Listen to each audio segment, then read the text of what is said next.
Good morning, YouTube! Well, I guess you wouldn't really know if it's morning or not, but nonetheless it's morning for me, and I'm drinking some coffee that I threw some dark chocolate almond milk into, because freaking almonds are great!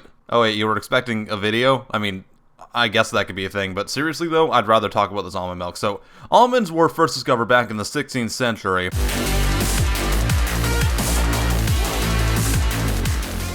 So today I really want to talk about something near and dear to my heart. Of course, you know it's the Elder Scrolls franchise, and today we're going to be talking specifically about when the next game is going to be released, because I hear a lot of people saying a lot of different things, so I'm going to throw in my 2 cents, and you can choose whether or not those 2 cents are valuable, or whether they're Canadian cents, which are absolutely worthless right now, and it annoys me. Bethesda has a long history of releasing games at very different intervals, so what I'm going to do today is kind of go through all the Elder Scrolls releases that have gone on over the last few years, and yes, that pretty much covers all of them. I might have missed a few weird-ass mobile games, but I think I got the gist of them down here. And I'm not covering re-releases, so that's gonna be a thing.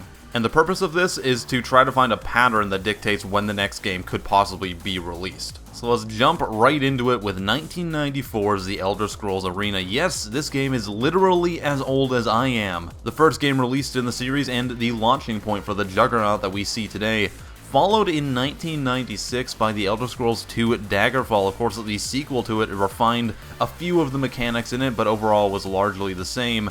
Followed in 1997 by an Elder Scrolls Legend Battlespire, the first spin-off game in the series, and they weren't done there with 1998's The Elder Scrolls Adventures Redguard. And these releases were largely made to pad out the time between 1996's Daggerfall and 2002's official sequel, The Elder Scrolls III Morrowind. Morrowind obviously going on to be a huge, critically acclaimed success that really changed the future of RPGs in the entire gaming industry. After that, between 2003 and 2006, all we had was The Elder Scrolls Travels, a bunch of games released for the N-Gage, whatever the hell that is, before 2006 rolls around and we inevitably get The Elder Scrolls IV Oblivion, which again changed the entire landscape of RPGs. Now, between 2006 and 2011, we didn't see a main game or even a spin-off released in the Elder Scrolls franchise.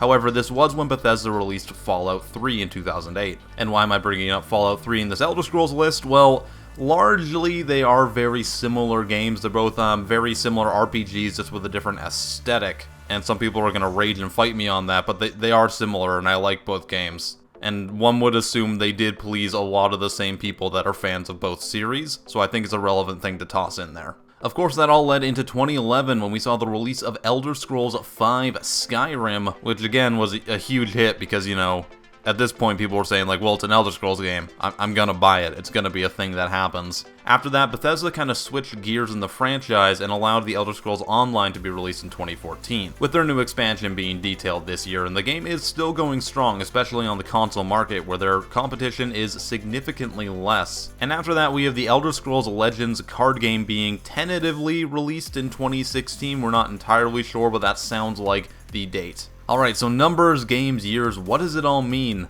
Well, I'm just gonna, again, throw my opinion in there and see if it pans out. So if we look at this release list, we do see a little bit of a pattern. During the early years of the Elder Scrolls franchise, Bethesda was a lot more keen on releasing expansions and spin-offs of other games. Hence when we got an Elder Scrolls Legend Battlespire and Adventures Redguard. And then as soon as Morrowind released, between 2002 and 2011, we never really saw any of those spin-off games, unless you count the N-Gage things, which we don't count those.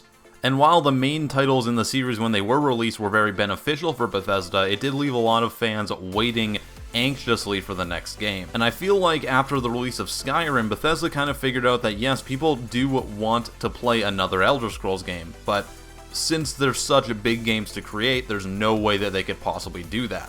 And you know, Skyrim brought in a lot of money, so let's make an online game! And that's exactly what they did. They commissioned Elder Scrolls Online to be made, and now they've announced the Elder Scrolls Legends. So it seems like Bethesda is going back into these spin-off games a little bit more, because they realize that Elder Scrolls fans are interested in them, and it's going to keep the interest in the series going until the next game is released.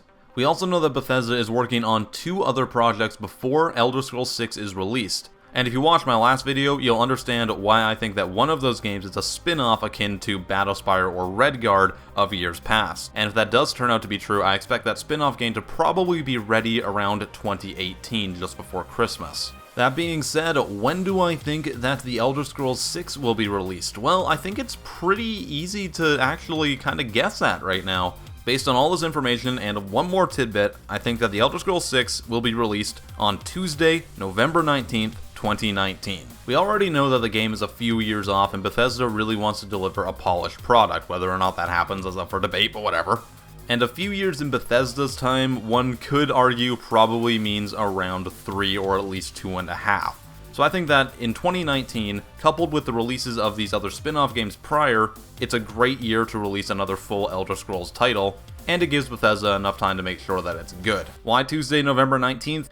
It's 10/19/19, which is a really nice round date number for Bethesda to use, because they obviously do like to use those. And it's right before Christmas time, so people are obviously going to be all over buying that for their loved ones and their kids and whatever. So what do you think? Is that a likely date or not? Let me know in the comments. I would love to hear from you. I am IAmPattyJack. Hope you guys enjoyed. If you did, give this video a like. I would be super appreciative, and I will see you guys next time. Have a wonderful day.